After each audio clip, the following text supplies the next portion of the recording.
Hello everyone, welcome back on my YouTube channel Medico Junction. My dear friends, we are learning anatomy and physiology of digestive system. In my last lecture, we learned layers of the digestive tract. It means कि जो digestive tract है उसकी जो layer है हमने उसकी study की.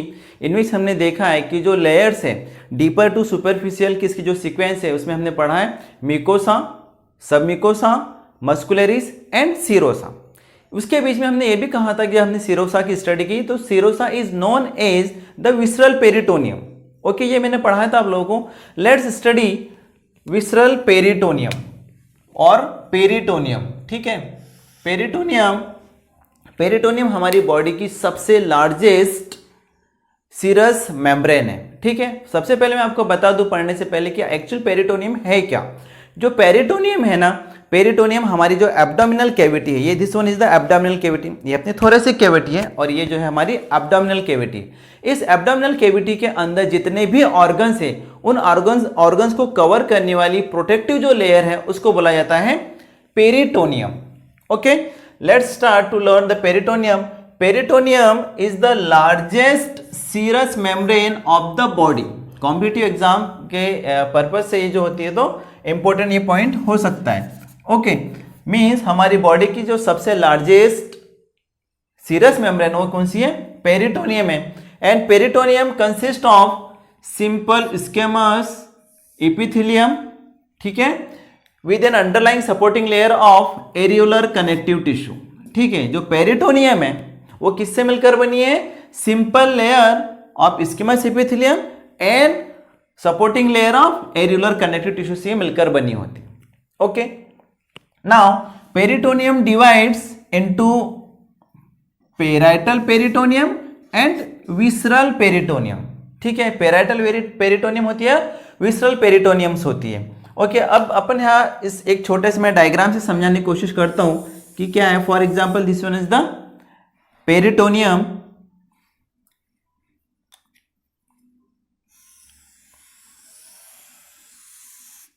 Like this, और इसके अंदर क्या है? ऑर्गन्स हैं हमारे एब्डोमिनल कैविटी के. तो ये जो अपर लेयर है, ठीक है, वो कौन सी है? Parietal peritoneum. ये कौन सी लेयर है? पेराइटल है. और जो इनर है वो कौन सी है? Visceral peritoneum. ओके, तो जो पेराइटल पेरिटोनियम है ये कहां पर है? ये अपर लेयर है, इन द सेंस हमारी चेस्ट कैविटी जो है, सॉरी हमारी जो एब्डोमिनल कैविटी है उसकी वॉल के साथ में ये अटैच रहेगी. मींस इधर बाहर की ओर क्या होगा? हमारे एब्डोमिनल कैविटी है. तो क्या बोल देंगे अपन? The parietal peritoneum lines the wall of abdominal cavity. हमारी जो एब्डोमिनल कैविटी है उसकी जो वॉल है उसकी जो लाइनिंग है वो किससे मिलकर बनी है? Parietal peritoneum. Okay, next one is the visceral peritoneum. Okay, अब ये जो है विसरल पेरिटोनियम मीन्स इनर वाली लेयर जो है या फिर इनर पेरिटोनियम को क्या बोलते हैं अपन? Visceral peritoneum. Visceral peritoneums cover some of the organs of the cavity, ठीक है, एंड देयर सीरोसा. ठीक है, अब इसका मतलब क्या है कि ये जो विसरल पेरिटोनियम है ये क्या करती है? इस यहाँ पे जो हमारे एब्डोमिनल कैविटी है इसके जो ऑर्गन्स है उसकी लाइनिंग है उसको कवर करके रखा, मीन्स डायरेक्ट उसके कॉन्टेक्ट में है. ठीक है, और हमने पढ़ा है कि जो हमारा जो डाइजेस्टिव ट्रैक्ट था, डाइजेस्टिव ट्रैक्ट की जो वॉल्स है सुपरफिशियल या फिर सुपरमोस्ट लेयर जो कौन सी थी? सीरोसा. तो जो ये जो विसरल पेरिटोनियम को इसलिए सीरोसा बोला जाता है क्योंकि इस वॉल की जो लेयर है वो कौन सी है? विसरल पेरिटोनियम है या फिर सीरोसा है. इट मीन कि जो विसरल पेरिटोनियम है ये एब्डोमिनल कैविटी की जो भी ऑर्गन्स है उसकी लेयर है ये. ओके, या फिर उसकी प्रोटेक्टिव लेयर होती है या फिर डायरेक्ट उसको कवर करती है एब्डोमिनल कैविटी के ऑर्गन्स को. Okay, now next one is the peritoneal cavity. अब हम देखते हैं peritoneal cavity is a thin space, okay, in between the parietal peritoneum and visceral peritoneum. इस डायग्राम से अपन अगेन थोड़ा सा समझने की कोशिश करते हैं. This one is the parietal peritoneum and visceral peritoneum. इस parietal और visceral के बीच का ये जो स्पेस है, ये वाला जो पोर्शन है, ठीक है, इसको अपन क्या बोलेंगे? अपन parietal cavity.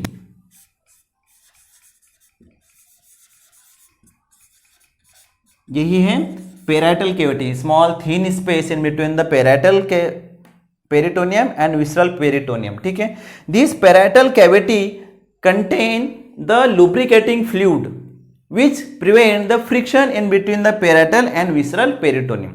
ये जो होता है पेराइटल कैविटी जो होती है इसके बीच में क्या होता है, आई एम सॉरी पेराइटल नहीं, peritoneal cavity,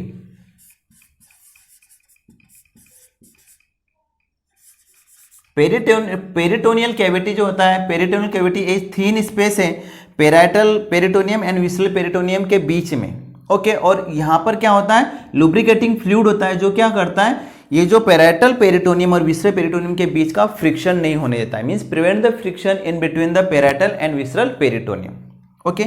after that ascites, ascites means distension of peritoneal cavity, okay, distension of peritoneal cavity due to the accumulation of the several litres of fluid. क्या होता है इस केस में, एसाइड्स कब बोलेंगे अपन कि ये जो हमारी पेरिटोनियल कैविटी है, ओके, इस पेरिटोनियल कैविटी के अंदर फ्लूइड एक्यूमुलेशन होता है बहुत ज़्यादा, लीटर्स, सेवरल लीटर्स के अंदर फ्लूइड एक्यूमुलेट हो जाता है due to the any infection, किसी भी इन्फेक्शन के कारण, तो उस कंडीशन को बोला जाता है एसाइड्स, ओके। नाउ पेरिटोनाइटिस, पेरिटोनाइटिस हमेशा याद रखना, जो आइटिस अगर लास्ट में अगर आता है, सफिक्स अगर आइटिस आता है तो that is indicate the inflammation, okay. तो आइटिस मीन्स ये जो पेरिटोनियल कैविटी है या फिर जो पेरिटोनियम है, पेरिटोनियम के अंदर अगर इन्फ्लामेशन होता है तो उस कंडीशन को क्या बोला जाता है, पेरिटोनाइटिस बोला जाता है। एंड जो रीजन्स है या कॉजेस है पेरिटोनाइटिस के, वो होता है पैथोजेनिक इन्फेक्शन, पैथोजेनिक जो इन्फेक्शन होता है उससे कारण हो सकता है। पैथोजेनिक इन्फेक्शन के जो चांसेस होते हैं वो किसी भी कारण से हो सकते हैं, एक्सीडेंटल केसेस होते हैं या फिर सर्जिकल ऑर्गन्स की जब सर्जरी होती है तो वहाँ पे वुंड हो जाता है, उसके कारण भी वहाँ पे बैक्टीरियल ग्रोथ हो जाती है, ठीक है, पैथोजेंस ग्रो कर जाते हैं जिसके कारण वो कॉज कर देता है पेरिटोनाइटिस। तो माय डियर फ्रेंड्स, ये था एक स्मॉल सा lecture description about the peritoneum. हम जब एब्डोमिनल ऑर्गन्स को अगर पढ़ते हैं तो हमें पेरिटोनियम पता होना बहुत जरूरी है। तो एक छोटा सा डिस्क्रिप्शन था।